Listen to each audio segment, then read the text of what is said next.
अस्सलाम वालेकुम, कैसे हैं आप लोग। इस किस्म का चार्ट अगर आपको क्रिएट करना पड़ जाए तो कैसे करेंगे, ये देखें। ये इसका स्टाइल यहाँ से चेक करें ज़रा, ये देखिएगा। ये ठीक है, कैसे करेंगे। Let's go to the data and chart. Data already मैंने लिया हुआ है, रैंडमली सेल, रैंडमली एक्सपेंसेस। और अब क्या करना है, तमाम डाटा को मैंने यहाँ से सेलेक्ट किया, उसके बाद इंसर्ट में गया, फिर मैंने पाई चार्ट के ऊपर क्लिक किया। ये इसका पाई चार्ट है। और अब मुझे इसके ऊपर चार्ट टाइटल को डिलीट करना है, सेल एक्सपेंसेस के जो लेजेंड्स हैं उनको डिलीट करना है।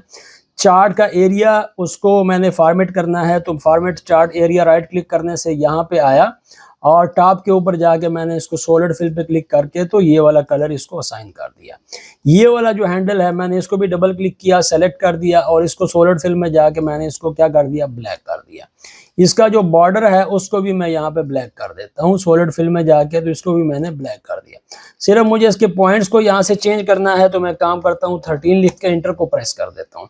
नीचे ज्वाइंट टाइप पे आके मीटर को सेलेक्ट करता हूँ। अब ये 7 वाला जो 7 वाला हैंडल है जो कि एक्सपेंसेस को जाहिर कर रहा है, इसको भी मुझे कलर को चेंज करना है, तो सॉलिड फिल में जाता हूं और यहाँ पे मैं इसको व्हाइट कर देता हूं। ठीक है, बॉर्डर को कर दिया। अब ऊपर जाते हैं, इसको भी हम क्या कर देते हैं, व्हाइट कर देते हैं। अब देखिएगा यहाँ पे आपने चूंकि रैंडमली डाटा लिया हुआ है, F9 को प्रेस करेंगे तो ऑटोमेटिकली आपका ये चार्ट जो है ऑटोमेटिकली अपडेट होता रहेगा। ठीक है जी, thank you very much for watching.